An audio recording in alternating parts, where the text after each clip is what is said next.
अगर आप लोग फॉर द फर्स्ट टाइम मुझे देख रहे हैं तो मेरा नाम अदिति शर्मा है। पेपर 1 और पेपर 2 कंप्यूटर साइंस में आप सभी लोगों को पढ़ाती हूँ। अपना एप्लीकेशन है JRF अड्डा। अगर आप सभी लोग UGC NET examination, CSIR NET examination, SET के examination, assistant professor, PhD entrance, कोई भी टीचिंग एग्जाम्स के लिए प्रिपेयर कर रहे हो, अभी जैसे DSSB हो गया, CTET हो गया, सबकी तैयारी JRF अड्डा एप्लीकेशन पर होती है। तो अगर आप सभी लोग UGC नेट के अलावा भी और तैयारी करना चाहते हो तो JRF अड्डा एप्लीकेशन को डाउनलोड कर लिया करो।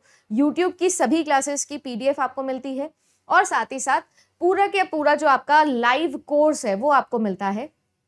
एटम 2.0 ये आप लोगों का बैच है जो अभी इस वक्त रनिंग के अंदर है। यहाँ पर आपको 12 महीने और 6 महीने दोनों की जो वैलिडिटी है वो प्रोवाइडेड है।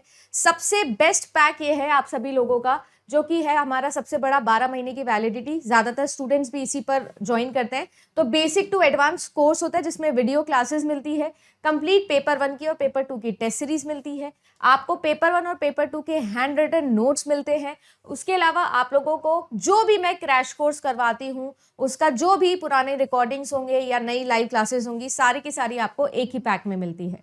तो ये आप सभी लोगों के पास में होता है। इसके अलावा सब्जेक्ट्स आपके पास में कौन कौन से अवेलेबल है, लेटेस्ट सब्जेक्ट जो है वो एनवायरमेंटल साइंस और होम साइंस आपके लिए इंक्लूड करवाया है। आपसे बोल रहा है कौन सा स्टेटमेंट ट्रू है। Qualitative research has its own place in many areas of study. Quantitative study has no place in social sciences. Qualitative and quantitative researches should be totally segregated. मतलब अलग अलग रखना चाहिए इनको। Qualitative research has many approaches. Within qualitative research, different schools of research perspective have emerged. अब कुल मिला के सीन ऐसा है, जब हम लोग रिसर्च पढ़ना शुरू करते हैं ना तो पहली क्लास में जो मैं आपको हमेशा पहली क्लास में बोलती हूँ कि एक डिफरेंस आपके दिमाग में एकदम थॉरो होना चाहिए, क्रिस्टल क्लियर होना चाहिए, वो है क्वालिटेटिव क्या होता है, क्वांटिटेटिव क्या होता है। मात्रात्मक और गुणात्मक, इन दोनों में डिफरेंस होना बहुत जरूरी है। ठीक है। जब मैंने पढ़ाना शुरू किया था 4 साल पहले तो मेरे को हिंदी का कुछ भी नहीं पता था, मुझे ये भी नहीं पता था गुणात्मक और इसमें क्या होता है, बट यही एजुकेशन की पावर है। देखो मैं भी आ गई ना गुणात्मक और मात्रात्मक पर, बिल्कुल वैसे ही यहाँ पर भी यही चीज है जो अप्लाई करनी है। एक है जिसमें मात्रा की बात होगी, नंबर्स की बात होगी, स्टैटिस्टिक्स की बात होगी, और एक होगी जिसमें क्वालिटी की यानी गुणों की बात होगी। अगर हिंदी में ये चीज समझ पा रहे हो तो बहुत ही क्लियरली समझ में आ जाएगा। जहां पर नंबर्स होंगे वहां पर क्वांटिटी की बात होगी, जहां पर non number form of data आएगा वहां पर क्वालिटी की बात होगी। एक होता है जो मैम बहुत ही मीनिंग ओरिएंटेड होता है, नॉलेज ओरिएंटेड होता है। आपके पास में 10 की नॉलेज थी, 10 की नॉलेज को 100 तक लेके जाने का काम अगर करना है तो आपको क्वालिटेटिवनेस चाहिए, क्वालिटी चाहिए। और अगर आपका ऐसा है कि आपको 100 एग्जाम्स के अंदर पास होना है तो अलग अलग एग्जाम्स दोगे, अलग अलग वहां पर पासिंग पैरामीटर्स क्रॉस करोगे, वो क्वांटिटेटिवनेस है। एग्जाम के लिए प्रिपेयर करना इज क्वालिटेटिवनेस डेवलप करना, एग्जाम में जाके उसको क्लियर करना इज क्वांटिटेटिवनेस, क्योंकि वहां तो कितने क्वेश्चन सही करके आए वो मैटर करता है। दोनों ही इंपॉर्टेंट है। क्या दोनों को अलग अलग किया जा सकता है क्या मैम? चाहे रिसर्च हो चाहे जीवन हो, क्वालिटी और क्वांटिटी को अलग नहीं किया जाना चाहिए। नहीं तो आपने नाम सुना होगा मिक्स्ड रिसर्च, मिक्स्ड अप्रोचेस, फिर ये क्या होती है? ये तो हो ही नहीं पाएंगी। यानी मेरे हिसाब से ऑप्शन नंबर सी जो है वो तो कतई नहीं होना चाहिए था। आप सोचोगे मैम आप सबसे पहले सी के क्यों पीछे पड़े, बाकी ऑप्शंस क्यों नहीं देखे? क्योंकि आपको मैंने हमेशा बोला है कि हमको क्या करना है, आंसर ओरिएंटेड काम करना है। पढ़ाई करनी है क्वालिटी ओरिएंटेड, नॉलेज ओरिएंटेड, और आंसर जब कर रहे हो तो करना है आंसर ओरिएंटेड।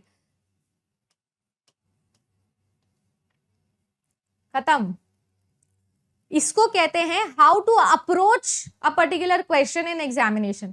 मैम बहुत पढ़ते हैं, बहुत ज्यादा पढ़ते हैं, पढ़ते ही जाते हैं, मतलब मम्मी पापा बुकें खींच खींच के जा रहे हैं, हम इतना पढ़ रहे हैं, सारा दिन लू में रहते हैं किताब पे, पर जब हम रिसर्च के क्वेश्चंस करना शुरू करते हैं तो क्वेश्चन सॉल्व नहीं हो रहे हैं। वो इसीलिए सॉल्व नहीं हो रहे हैं कि एक होता है पढ़ाई करना और एक होता है उस पढ़ाई को अप्लाई करना, question solving approach, aptitude create करना।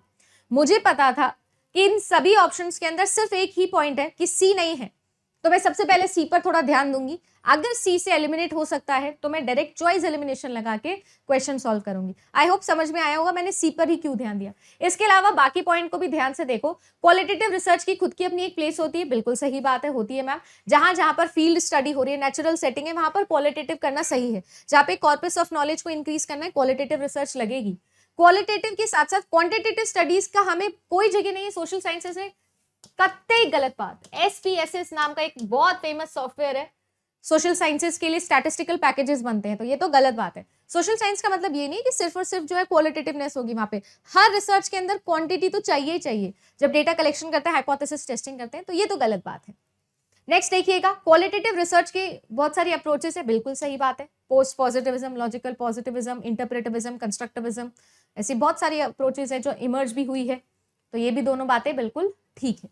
क्वालिटेटिव रिसर्चेस की बहुत सारी अप्रोचेस होती है ना, जैसे एक्सपोस्ट फैक्टर, ठीक है, जैसे आप सभी लोगों के लिए आपका प्योर रिसर्च, बेसिक रिसर्च, ये सब क्या है, ये आपकी अप्रोचेस है मैम।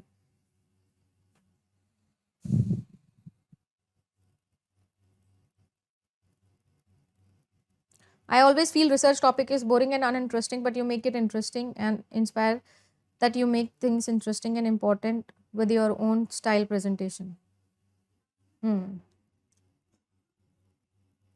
समझ गए क्या सी से कैसे एलिमिनेट करना था क्वेश्चन को? हो गया क्या सवाल? एक बार जल्दी से थम्स अप करके बताएंगे कि समझ में आ गया मैम। गुणात्मक और मात्रात्मक सब समझ में आ गया हमको।